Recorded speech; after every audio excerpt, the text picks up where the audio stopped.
talked about, I'm sorry, I was going into my green mode when you asked That's me. okay, I'm Because sorry. I work didn't mean to with- put you on the spot. That was okay, I work with Kingsley with the green thing, so when you say green, that's exactly where my mind went. We had a meeting at the church in East Liberty back some time ago. And I had signed a thing for animal control to get in touch with me. Yes. They have never Oh, gotten my. And I have called a couple times to get a trap, have not. I have a whole family of groundhogs that live underneath the shed in my backyard. I mean, you know, I got grandma, grandpa, mom, dad, kids. Well, they lay on my deck and sunbathe. Honestly, I did turn all of those in. What Zena is referring to is at the last citywide public safety meeting was held here at Presbyterian Church. And what we did, rather than, because the crowd is always so large and the questions are always so varied, what we did was rather than have an open question time like this, was ask people to either come over to the mayor's table or to fill out 311 cards. And I did take those cards and I did turn them in, and I will double check on that. My second thing is, I petitioned and worked towards getting parking permit in my area because of the busway. We got it, we have it. I'm paying my $20 per car, okay? Yeah. The sad thing about it is, I don't have a problem with paying. I have a problem that the fact is, I have to keep calling parking permit. She can't call 311 on it, and trying to get someone out to write tickets. It's unbelievable the number of people that are back to parking on the one block. Now, I grant you, there's not that many houses in either of the blocks. In some senses, it's not a house on every piece of property. But the fact is, the parking was so overwhelming that if you lived there, you couldn't park anywhere on your street during the day. If you got up and went somewhere, you were just lost. The thing of it is, they are starting back to parking so close on the corner of Hill and Rosedale that you are taking your life in your hands to come around that corner. I have an issue that the regular police department isn't writing tickets for them parking up on a corner like that, obstructing the view.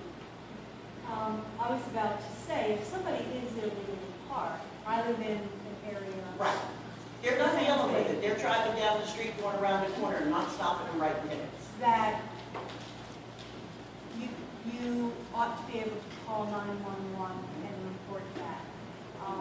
I'm going to double check with 311 and see. I know 311, but they might be able to pass it along to the appropriate person in parking authority. I know that parking authority, we call them meter maids, because I can't. I don't know what the new term They have their is, own but parking traffic cop exactly. that writes And writes they do tickets. go around to different neighborhoods at different times. I can also call and see, are they They missing you literally- guys for whatever, or are they, He would literally pay his own paycheck writing tickets. This is on Rosedale. Rosedale, at the corner of 400 block. Rosedale, and you can't see to get around them. Can I just add real quickly? If you're not familiar with the city's 311 hotline, it's for all non-emergency complaints. A lot of times I find that residents are not familiar with the city's 311 hotline. They know to call 911.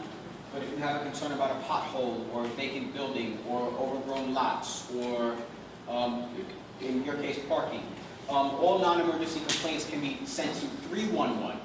And then they filter those calls to the appropriate city agencies. Am I correct? That's correct, and if I can also add a piece. Driving over here, I realized I forgot my 911, 311 brochures, which explain when to call which number. But when you call 311, they're only open during working hours. You can leave a message after hours, and they'll get back. You can leave a phone message. But always, always, always ask for the tracking number. Whenever they enter a complaint, there's a number automatically assigned to that complaint. Make sure you get that number. The reason is because if you don't, and your pets are still visiting you then you can call back and say, I called on, whatever day you called, here's my tracking number, and they can track it and see what happened. And I know there are times when Ms. Scott has told me with those tracking numbers, and I've done the follow-up. So that's all possible, but be sure you get the tracking number. If you're not given the tracking number, ask for it, because that's the only, that's just the best way to do it. The other thing is that you probably want to ask the operator when you should call back, because,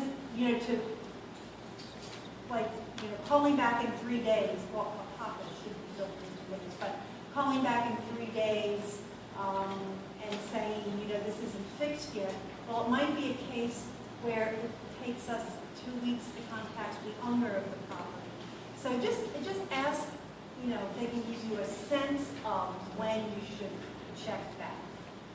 And then the other thing I'd suggest is maybe in a future meeting, having somebody from like BVI and Department of Public Works come and just explain those different processes, because we're bound by state law, we're bound by the Constitution of the United States, we're bound by a lot of issues that require that we take X amount of time to try to collect records and things like that.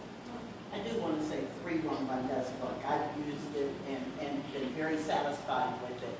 They just told me that the parking guy that writes the tickets for permit parking isn't a part of their group, and that I got to call permit parking, which I did. Okay, so And they sent him out, he wrote tickets on a particular day, but he could almost live there and pay his salary every day, right now. I'll call tomorrow. I'll call